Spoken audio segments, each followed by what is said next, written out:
The day that Bernard realised that the flame of his marriage had sputtered out was when he found all the Valentine's cards he'd given his wife over the past 18 years in the dustbin. That included the one he'd given Hilda only weeks before. Admittedly, it wasn't one of his best.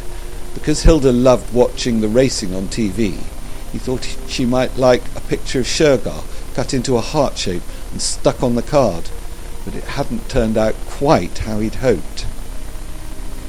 He didn't confront Hilda about the bin cards. Confrontation wasn't the way their marriage worked. Instead, he reflected long and hard on the telltale signs that had built up over the previous months and years. Bernard wasn't the most sensitive man, but even he began to see a pattern. The separate bedrooms, the averted mouth, Hilda's indifference when he wore his favourite Y-fronts, when before she'd insisted on him wearing tight briefs. It was evident to him that their marriage was dead from the neck down. He didn't indulge in recrimination or tears. He thought carefully about whether Hilda was worth fighting for. Although there were minus points, varicose veins, nasal hair, and a strange whistling through her teeth, not to mention her penchant for throwing out the newspapers before he'd read them. Hilda was still a damn fine figure of a woman, and he missed her love. He wanted her back.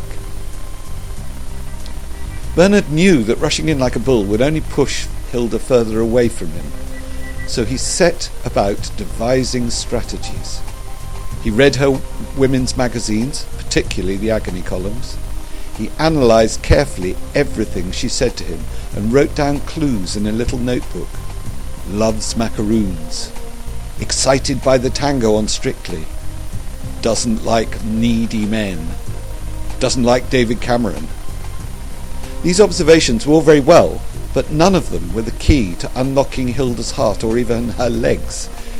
He tried a packet of macaroons, but they provoked a raised eyebrow and a query as to whether he'd scraped the car. After that he decided against secret tango lessons. The breakthrough came when they were watching Sean Connery playing James Bond in Dr. No. Hilda suddenly started forward in her chintz armchair and let out an exclamation that sounded like "Fwah!" "Indigestion troubling you, dear?" Bernard asked mildly. "Look at that!" Hilda's eyes remained glued to the screen, where Bond was strolling down the beach. What? That hair! Sean Connery's hair! Bernard resisted the urge to reach for his notebook, and instead, trying to keep the excitement out of his voice, he sneered, "I'd say he's going a bit thin on top, if you ask me." "Not his head. Look at that chest. Look how it spreads all the way down to..." Her voice trailed off. She was mesmerised. "You like hairy chests, then?" Bernard gulped. He himself had but a few wisps nestling between his nipples. "Think of running your fingers through that. Think of that coming down on you." She was talking to herself, but Bernard got the message. He had his plan. There were plenty of chest wigs for sale on the internet, from $4.75 upwards, but they were all for fancy dress 70s parties, outrageous or ironic, not the sort of thing to get Hilda's pulses racing. In the end, he opted for the DIY option, How to Make Your Own Chest Wig by Graham Turner on eHow. He bought some latex and costume glue, trimmed hair from his head and from his nooks and crannies, and constructed the chest wig when Hilda was out at the bridge club. He had to admit it didn't exactly look like Sean Connery's thatch, and it didn't sit flat on his chest, but he reasoned it would be dark when he tried it with Hilda.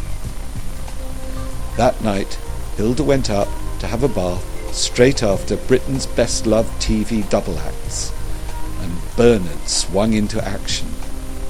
He had about 18 minutes. Any less, and Hilda would still be in the bath. Bernard wasn't sure that his wig would be waterproof. Any more than 22 minutes, and Hilda would be switched off for the night, fortified by pyjamas chosen for their thickness and fire-repellent properties. Bernard took off his clothes and ran the shaver over his chest. The few wisps of hair fought hard and painfully, but eventually they were gone. Then he spread the costume glue liberally over the shaved expanse. Finally, he took the precious sheet of latex stuck with his hair from his bedroom drawer and clamped it to his sticky chest. It went on slightly askew, but he was surprised how quickly the glue held it fast. There was no time for adjustment. He looked at himself in the mirror and puffed out his newly hairy chest and stomach. Wasn't quite him, but now was not the time for self-doubt. Screw your courage to the sticking place, he told himself. Pausing only to remove his socks and to pick up a packet of macaroons, he turned the door handle to Hilda's boudoir.